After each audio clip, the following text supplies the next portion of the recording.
Hello and welcome to Views on News. I am Jawad. Tehami. The State Bank of Pakistan has announced to introduce new currency notes with the international security features.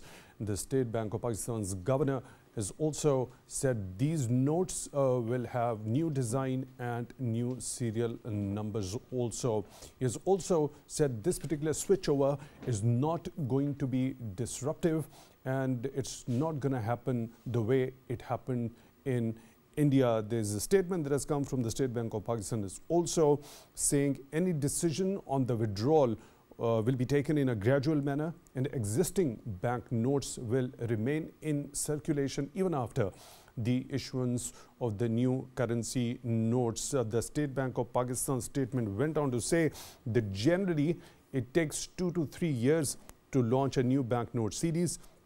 However, the bank intends to complete the process within the next 2 years. It has also announced to organize an art competition for having the innovative and thematic designs related to these new currency notes. And this particular phase is going to be finalized around March this year. We'll be talking about this particular drive of introducing new currency notes, so what sort of an impact it would have on the overall economy, why the State Bank of Pakistan thought it necessary to introduce new currency notes, and what sort of impact it will later on have. How much time usually does it take for new currency notes to come into circulation? And we'll be talking about all these aspects. For that, we are honored to have been joined in the studio by Dr. Usman Chohan. He's an economist.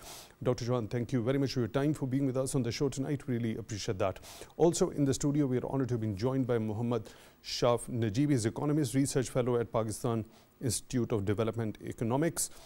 Mr. Najeeb, thank you very much for your time, also for being with us on the show tonight. We really appreciate that. Let me begin the discussion with you, Dr. Chohan. Now, this particular drive, in economic terms, do we call it demonetization? And usually, generally, we talk about it. Why does it happen? Why is it carried out by the government or the central banks? Well, thank you for the question. Demonetization actually has multiple meanings. One example of demonetization is to take out several denominations of currency entirely out of circulation. Another one is to have it replaced, which you can actually call a remonetization. That seems to be what we're doing. And another one is the debasement of the currency if it is a fixed exchange system. So because there are various definitions, you will hear the term demonetization. But the focus of the State Bank right now is on implementing security features for higher quality notes. And I think this is an excellent measure because we should be adhering to international standards, especially in the circulation of our cash economy. And ultimately, like other countries, particularly developed countries, we should be moving towards a cashless economy using cards and digital transfers in the long run. And so cash should be something more of a novelty than it is right now. Right. Mr. Najeeb, what's your understanding? What are the prime reasons generally the central banks go for introducing the new currency banknotes? This is an exercise that happened in Pakistan around 15 years ago as well, right? And one of the major reasons for remonetization, as Dr. Chohan pointed out, is to try to get an idea of how much currency there is in circulation within the economy. So it's a documentation of sorts, not documenting that how much cash is, let's say, collected or preserved by each individual, but on a whole level in the economy, what is the extent of cash that is in circulation.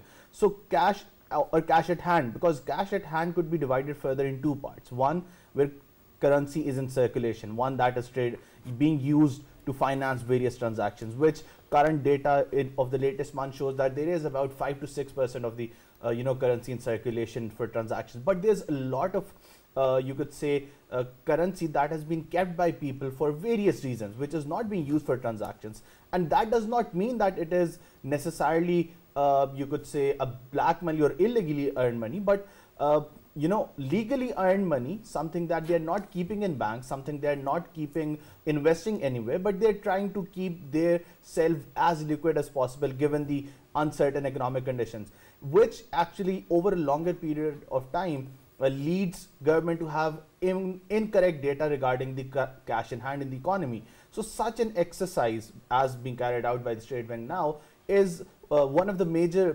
pros of such a, you could say, policy is that it helps them get an idea of what amount of cash exists within the economy and how much of that is being used in for transactions and how much that has been kept safe, and that helps them in planning for the long term in terms of how what kind of policies they need to introduce in order to incentivize people that they maintain less cash, they try to keep most of it in banks, maybe try to invest it where possible, and generally get an idea of how to manage the overall economic situation of the country. Right, Mr. Najeeb, does it also address inflation, this particular bringing in the new currency notes?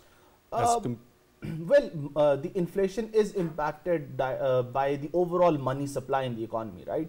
But changing of currency notes, I don't think will have that much of an impact on that, because see, here you're not taking money away from the people, you're just exchanging the notes that they have.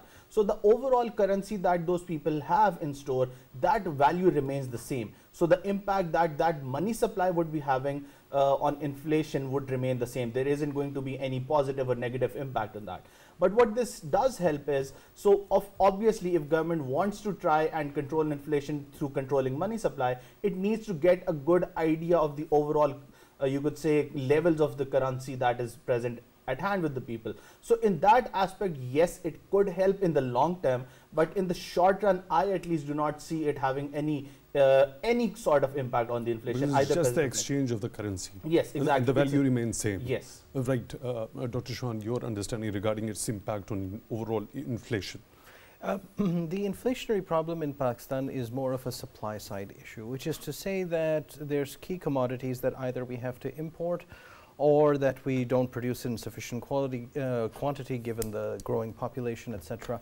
So having money is just an exchange of medium of exchange. Therefore, replacing one 1,000 rupee note with another fancier, more robust 1,000 rupee note should not impact that. But as Najeeb Saab correctly pointed out, in terms of data gathering in a cash economy, the best way probably is what the State Bank is doing, which is that it is trying to get the money back in, track it, and then issue new stuff. So for tracking purposes, it is certainly helpful, but it isn't something that one can use as an instrument for monetary policy in the sense of tackling inflation. And a better instrument for that is, of course, the interest rate, which in Pakistan tends to be very high.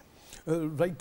So why tracking becomes so much necessary, and where do you feel, or where the central bank feels that this particular point in time has come when tracking that how much cash is in circulation and how much cash is not in circulation, when that point comes?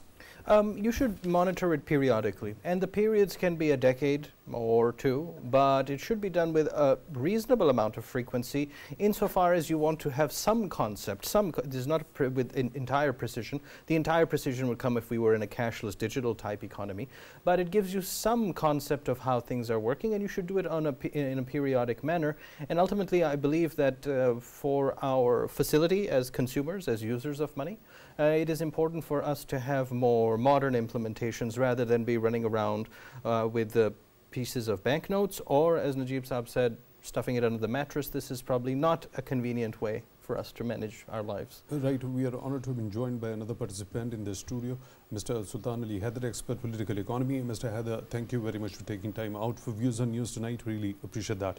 Now, Mr. Haider, this particular decision by the central bank of bringing in the new notes with the international security features, having a new design and new serial numbers, what does that exactly mean to you when we talk about with the international security feature in it? So basically it is that it gives a greater confidence locally and globally that the banknotes, Pakistan issued banknotes, whoever is handling these, so they are genuine, they are not counterfeit. So that is the basic feature. So it's just moving to a higher standard. So it's greater confidence about Pakistan's economy. Okay, so what could those possible security measures be that could be added to the new currency notes? So the security measures usually what they usually are They are in terms of the use of plastic and different materials in addition to paper or fabric. So, and in terms of how they can be viewed in ultraviolet light, right? So they can be very quickly checked under different machines. So even if human eye is not able to detect whether the note is real or not, so with the use of different machines, so there are 2-3 different features through which you can check. And creation of those counterfeit notes again is way more expensive. Right. When you talk about adding some other material other than the paper, yeah. So or does it become easier for the carrier to carry those if some other material is being used that enhances the security of the banknote itself? So in terms of, you see, in terms of carrying it physically, now we are talking about physical attributes, right? So it is again in terms of the size of the note, again in terms of the weight of the note, right? So when there are large quantities, yes, so in terms of weight, things can vary, but for in any individual, right, I do not think that will make a big difference, especially, for example, if you are talking about the British pound, right? So the size of the banknote is different compared to ours. So usually the wallets, so that's why people who travel internationally, they usually carry wallets that are bigger in size because different currencies have different banknotes have different sizes, right? So I do not think so. That's why State Bank has launched this competition, right, of designing these notes. So I believe all of these things will be considered in them. Right. So when you talk about the size of a currency note, is there any certain specific international standard for that also? As you already mentioned, that different countries have different note sizes. So is there any specific yardstick to measure the general or to keep a certain note in a certain specific dimension? Not that I'm aware of, but usually in terms of trend, every country will try to follow the banknotes which are of the standard size. So, for example, US banknote is a benchmark, right? And then other Euro notes, those banknotes are benchmark. The bigger factor is the denomination of the note from that matter, when it comes to that, right? Because, for example, in terms of USD, the limitation is on $100, right? But if you have a banknote of 200 pounds, so that really makes a difference. The other thing is one interesting thing that I would, I mean, as a Pakistani, we should be proud of it. If you look at UAE banknotes, so they have a lot of resemblance to Pakistani banknotes. For example, their 100 dirham note, so it has the same color. It has a red color that is a Pakistani banknote, 100 rupee banknote. So in terms of, yes, so, when we will also be designing our notes, we'll be looking at different specimens of different currencies, and then we try to see what suits us and whichever we think is the best one. Right, Dr. Chohan, now talking about the security features. So what could those security features ideally be to make a currency note more secure and viable?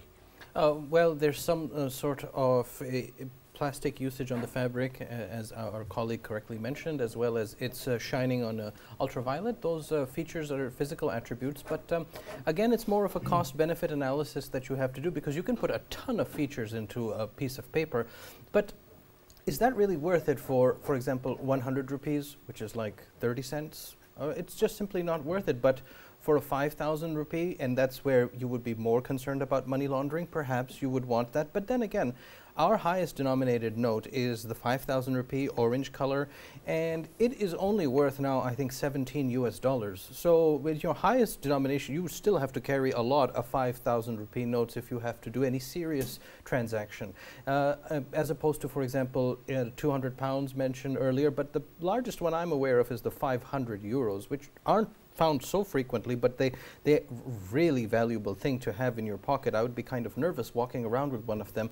So it's more of a cost benefit, because for 5,000 rupees, yes, it makes sense to have good features so that it isn't used for money laundering or those sorts of.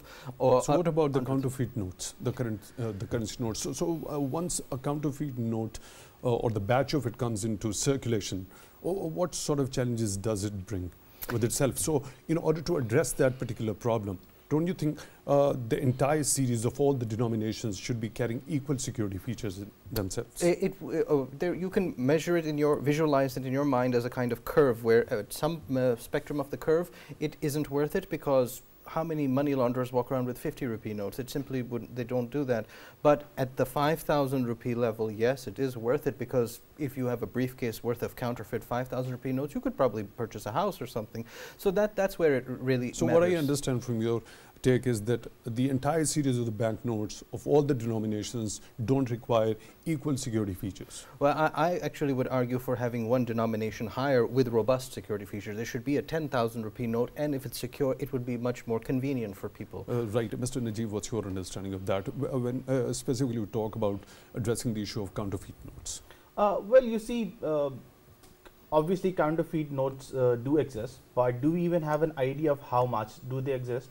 We do not have an actual estimate of how much they would be. There are what we would say some guesstimates about that. But so even then, perhaps that's why it is also very important that the central bank thinks that the time has come that if there is a circulation of counterfeit notes which can't be estimated to be how much amount they do, quantity they are in circulation. That's the point where they decide to bring in the new currency notes.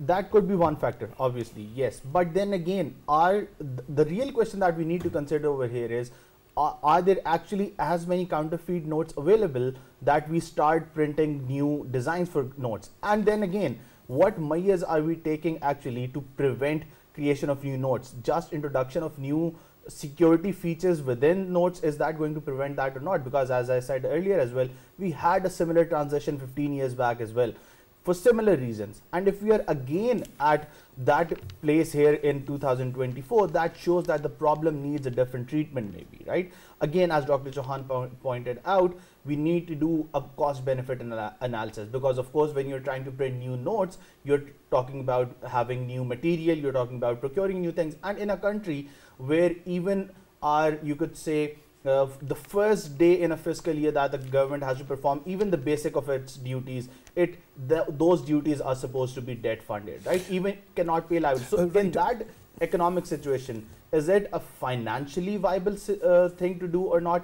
That's something that we need to really consider in this aspect. So when you talk about the 10 to 15 years before, when the new currency notes were introduced at that time in Pakistan with the same concerns of bringing more security features into them in order to address that issue of counterfeit notes. Now, of course, with passage of time, the people who are involved in the production and the circulation of the counterfeit notes also get to know the technology with time. Perhaps they get hold of those skills also. That's why if we look at that particular problem in the light of this particular statement by the State Bank of Pakistan, which says it is an established practice of the central banks to introduce new banknote series after every 15 to 20 years to secure the integrity of the banknotes and align them with the latest technological developments in the banknote design and security features. Well, you see, yes, that is one thing to consider in that. But obviously, one other way to, you could say, reduce that is change the incentive structure within the economy. As an economist, what I see the overall economic system is a major or a whole ecosystem of incentive structure. So right now, people do not have the incentive to, you could say, do transactions in cashless, where they use their bank account for transactions, maybe through credit card, through online payments. Right now, the incentive for the people exists in doing transactions with cash, right? So if you actually want to reduce the chances of, you could say, counterfeit notes being exchanged in the market, being practiced, you need to reduce the amount of transactions being done in cash. And that won't happen just by changing the prints of the notes. That won't happen by any sort of administrative controls of forcing people. You need to develop an overall ecosystem where the incentive to the people is in doing cashless transactions. So when the overall magnitude of or the incentive of keeping cash goes down, the probability of having counterfeit notes and once again the you could say the incentive of doing that illegal thing goes down as well. So what do we understand from it? Do we go across the board for digitalization of the currency? I mean, how that would be ensured that everybody has got the access to go for the digital transactions? If you opine that there should be measures that there should be lesser flow of the cash and the cash currency should be in the minimum amount. Right. So basically, see, right now, let's say, why would someone try to keep their legally earned money, you know, as Dr. Chohan used a very good term about under the mattress, right? Maybe keeping cash in their homes that they have legally earned, but they do not want to show it in their bank accounts, in their other records. So that would come, right. Do we understand there is a matter of intention there, the question of intention, if they're hiding those, because you already in your take mentioned that necessarily there couldn't be any negative reason associated with people having cash. It was because they wanted to keep that more of liquid. Yes. And so see, easy to be used right away, right? When we are talking about people having legal cash that they are not using, we are generally talking about their savings, right? So why would someone keep their savings as cash and not invest in maybe saving schemes, not invest in something that they get returned?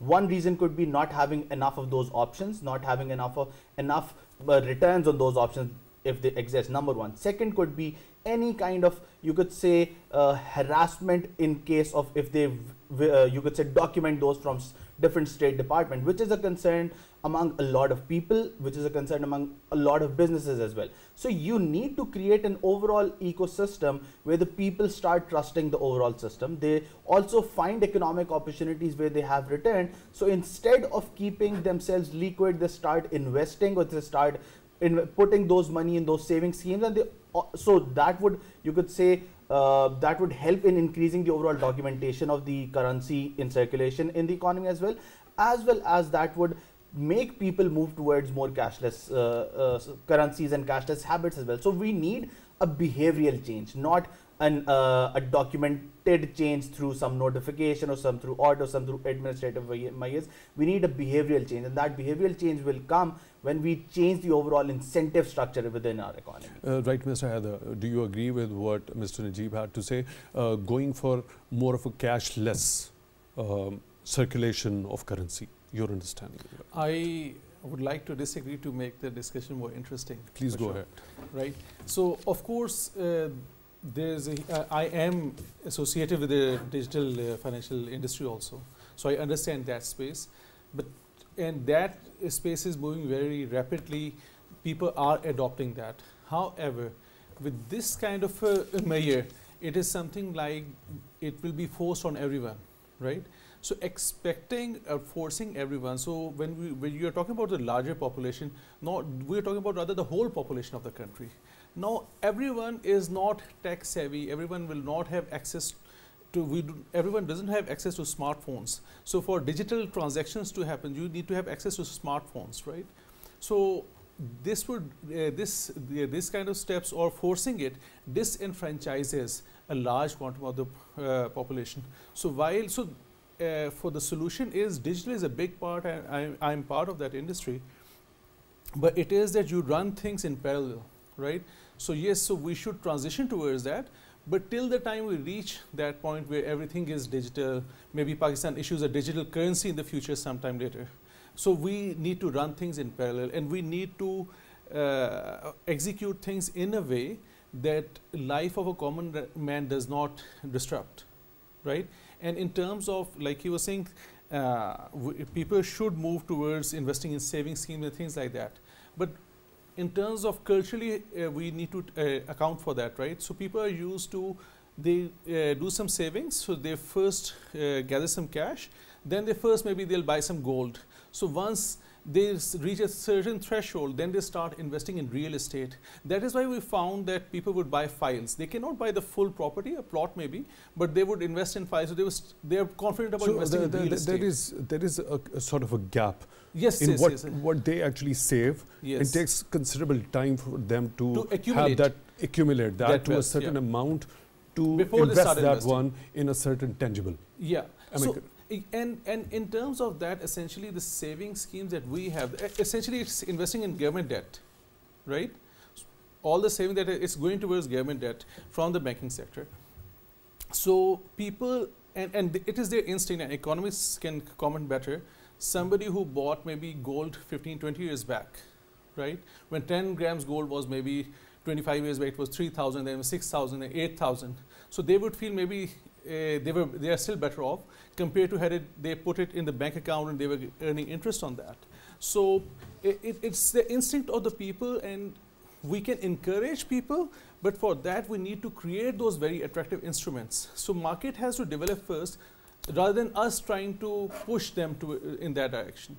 Right. Mr. Najeeb, you wanted to add so something. I think the last thing that he said was exactly similar to what I was talking about, That creating an escalation incentive ecosystem. structure. The right? ecosystem Yeah, overall. so ecosystem again But is what in about itself an incentive structure. disenfranchising But a larger chunk of population where you go for digitalization all of a sudden? This is something that we both do agree on. You cannot force people towards something, right? So developing an ecosystem, as he said, that is something that I phrased as creating an incentive structure where people go. He gave an example of people investing in gold. Why was that? It was not just about affordability, it was also about the return that they get in that, right? So similarly, you create more instruments where people can get that kind of return. But one thing that I do disagree with him on is that maybe people of lower income threshold are maybe not as tech savvy as yet. That was something that I used to believe maybe 5-7 years ago as well. But see how you could say online cab services have expanded in the country. So the majority of the drivers of those, or maybe the bike riders, they belong to low income threshold, yet they develop that Okay, technique, so right? when we talk about in terms of population, the percentage of population, we divide that one in urban and the rural. So by your take, I understand that the thing that you are saying could be applicable to a larger chunk of population when we talk about the urban population, which is of course lesser as compared to the rural population that we have as per the latest population and housing census, right? That's what I was about to address right now. So we are sitting in, one of the most prime areas of Islamabad right now. We could go to one of maybe the closest markets here, and we'll find restaurants where the elite of Islamabad comes, and they won't be ready to, you could say, accept cashless payments. They come up with some excuse about the machine not working or maybe the internet not working. But I'll take you somewhere in a rural area. Over there, people would be willing to accept, you could say, payments through their mobile wallets in terms of services such as Jazz Cash or Easy Paisa. So I think one observation that I do have, that people in the rural areas have actually developed, you could say, digital payments or digital currency far better than people like us within the urban area. Number one. Number two, again, as I said, it's a gradual thing, but those are the behavioral changes that you need to move towards. We talked about India in the start of the program as well. So in India, even a cab rider is now accepting payments through QR codes. Even a small vendor is doing that, right? Because they developed that infrastructure, they developed that ecosystem, as you pointed out, something that I term as an incentive structure, right?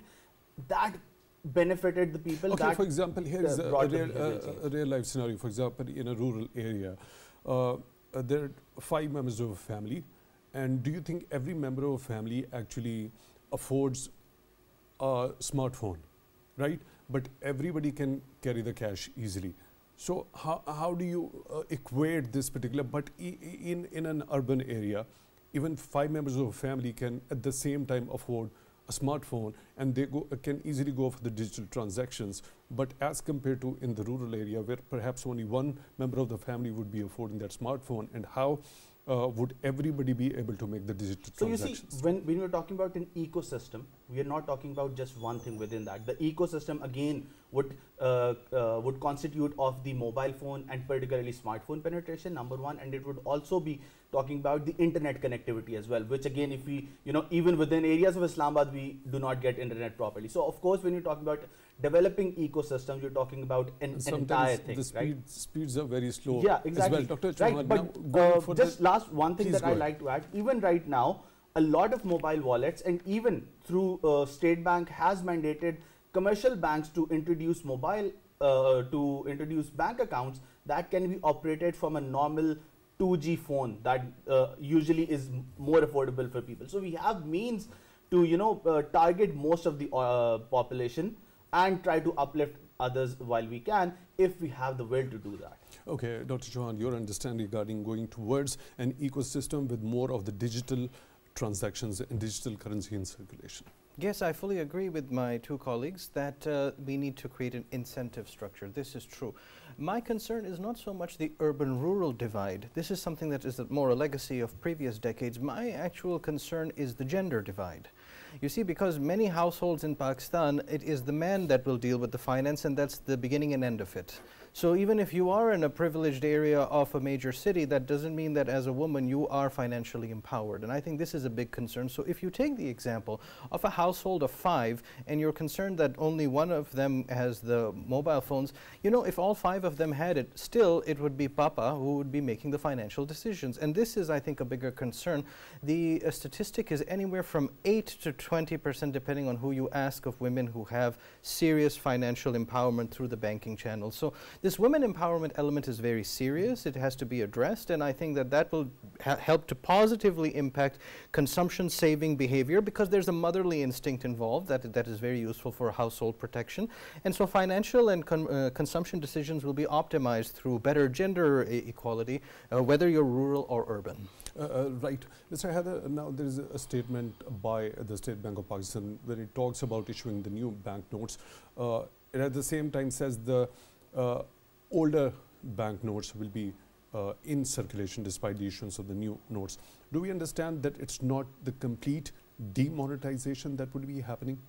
Yes, and I think that is one of the most critical elements of this transition, because if that was not the case, that would give a serious shock to the economy.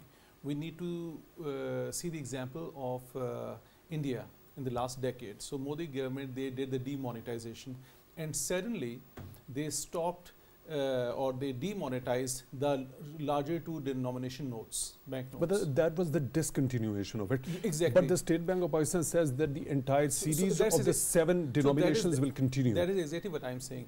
And that is where my whole instinct about disenfranchisement of the larger population in the rural areas, in the amongst the poorer people, right?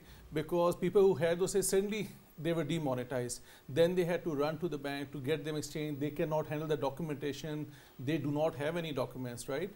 So in the way State Bank is doing it, I think this is really nice, because we are trying to handle the objective of whatever is their stated objective, that we want to secure, we make the transaction more secure, we are trying to address a counterfeit, and we are not going to shock the system.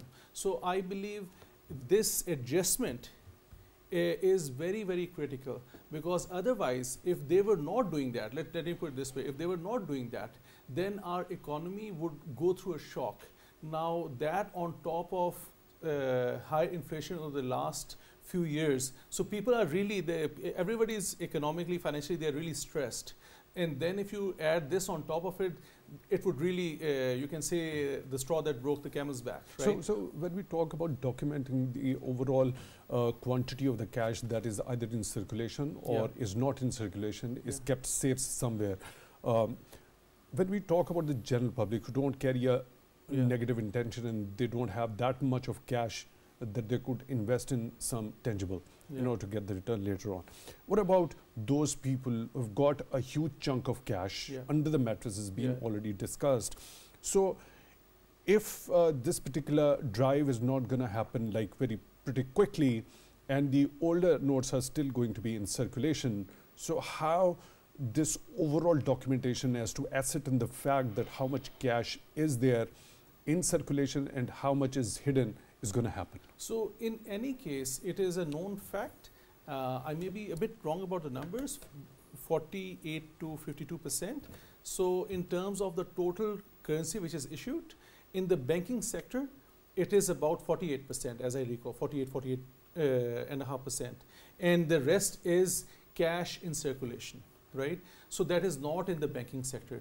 Now, in terms of the population, naturally, a lot of cash is held by very rich people or companies, right? So the percent of population, banked population is smaller, but the amount of cash is say 50%. Rest is all cash currency in circulation. Now, in terms of this other people, not just the mattress, they may have warehouses filled with cash, right? So now they would also be under pressure for sure with this, because maybe 3 months, 6 months, 8 months down the road, so you have these deadlines to replace whatever cash you have. So they would be under pressure to get it documented somehow and to bring, so it will have those positive. So it's about giving a treatment without killing the patient, right? So you don't want to shock. It's not a shock treatment, but it is the right treatment. So from that angle, I think it's a very well balanced approach. Okay, Dr. Chohan, what sort of an impact it might have on the overall, once the documentation is done, and of course there is going to be a deadline perhaps 3 months later on or 6 months later on after this particular drive goes into effect. Of course, those people who have got huge chunks of cash hidden somewhere in the warehouse or under the mattresses, they are also going to show up with that particular cash at the end of the day. So how is it going to impact when that documentation is already taken place after this particular drive on the overall making people to come under the tax or broadening the tax base as well, and impact on the overall GDP because of the enhanced and higher revenue collection through taxes? Insofar as the money change into higher securitized features goes, it won't impact. But then if this is part of a larger drive, and I understand this move by the SBP to contribute to a larger economic revival, then there are bigger questions involved. So if I have a newer, fancier thing under my mattress, it's still under my mattress. The incentivized structure that we have covered at length is really what matters here. And insofar as we want to go towards a digitized system with empowerment for all of our citizens, participatory economy, that requires far more than just making a prettier, safer banknote, and the SBP understands that. So it's part of a larger vision, and there will be other parts of it. And the biggest responsibility for the state bank is not prettier banknotes, but in fact to think about the interest rate at 22%. When you have a discount rate of 22%, it means it is catastrophic for business activity. And yes, we have been through a global economic catastrophe, but generally I'm seeing that countries are starting to rise up, and we want to be among those who rise up. And therefore, interest rate policy is the singular and most important part of an independent central bank as it has been envisaged since 2021. Right, Mr. Najeeb, your last quick comments. We are unfortunately short of time regarding its impact on the overall revenue collection through taxes and in turn on the overall GDP. Well, see, so we can have different opinions on whether this is a good change or not, whether it is the right time or not. But I think one thing that the state bank deserves credit for is that from the start they have been very clear in giving the message that it is going to be a gradual change. So they have prevented the creation of any panic regarding that could have been had this message not been given, number one. Number two, as I said in my initial remarks as well, this isn't a drive to document what any individual member might have, right? It's a drive to document the overall economy as a whole on the collective. And that is why the gradual process makes sense as well, right? So initially it won't have any impact on any of our macroeconomic indicators, but it will help the government in having the accurate data, and it will help them in strategizing for the future. So if you actually want to assess if this change does have the intended impact, we might want to see how things evolve over the, let's say, next 5 to 10 years, and how we benefit from all the data and all the you could say numbers that we'd be getting through this drive. So it's a long-term process, it's a long-term goal that is set to be achieved. Right, Mr. Haider, your last quick comments as to what sort of an impact it might have on the overall revenue collection through taxes, and that documentation of that data and figuring out a way to actually broaden that tax base from. So I think, of course, it's going to have a positive impact. It's moving in the right direction, because many people who are essentially, they are doing white, they're part of the white economy, but undocumented. So they would have no issue with that, but it would be incentive enough for them to go through the hassle of doing that. And they would still have time to do that, so it's not a shock. So I think it's a very nice, well-balanced approach. Mr. Sultan Ali Haider, expert political economy, thank you very much for being with us on the show tonight. Really appreciate that. Dr. Usman Chohan, economist, thank you very much for your time also for being with us on the show tonight. And Mohammad Shaaf Najeeb, economist research fellow at Pakistan Institute of Developmental Economics, thank you very much for your time also for being with us on the show tonight. Really appreciate that. With that, we come to the end of today's episode. Till the next one, take good care of yourselves.